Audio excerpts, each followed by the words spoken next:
6-7 నెలల నుంచే ఈ సినిమా ఫిబ్రవరి 14th అన్నారు. ఆల్రెడీ కొన్ని అనౌన్స్ చేసిన సినిమాలు కూడా ఆ లెక్కలో సెట్ అవ్వక పోస్ట్పోన్ చేసుకున్నారు. బట్ మీరు మాత్రం చాలా కాన్ఫిడెంట్గా ఫిబ్రవరి 14th అని అన్నారు. అప్పుడు ఆ డేట్గా వస్తున్నారు. అంటే ఏం లేదండి, ఇప్పుడు ఆ సినిమాలన్నీ ఏంటంటే అనుకున్న టైంకి రాలేక పోస్ట్పోన్ అవడం వల్ల మళ్ళీ డేట్ దొరకపోవడం వల్ల ప్రాబ్లమ్స్.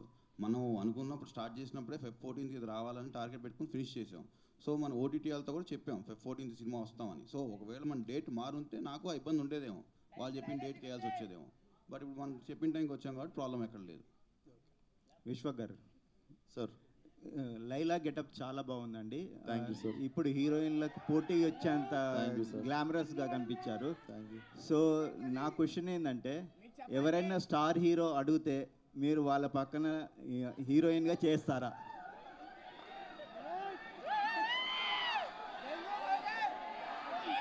చేస్తాను సార్. ఎవరితో చేస్తారు అడిగినప్పుడు చెప్తా సార్. మీకు ఇప్పుడు ఎవరు అంటే మీరు అడిగిన ఫస్ట్ క్వశ్చన్కి ఆన్సర్ చేసేది. మీకు ఎవరితో చేయాలని? నాకు ఎవరితో చేయాలని లేదు సార్, అదైతే క్లియర్గా ఉన్నా నేను. ఓకే, నేను హీరోగానే చేద్దాం అనుకుంటున్నాను. మీరు అడిగిరు కాబట్టి మీకు ఒక ఆన్సర్ ఇచ్చా. Okay okay.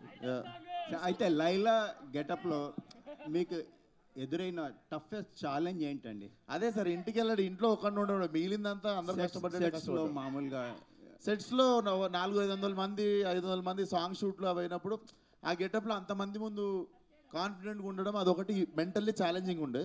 బట్ అది కూడా నాకు తెలిసి ఒక 2-3 గంటలు సెట్ అయిపోయినా. ఓకే, థ్యాంక్ యూ అండి. కామాక్షి గారు, ఈ మధ్య కాలంలో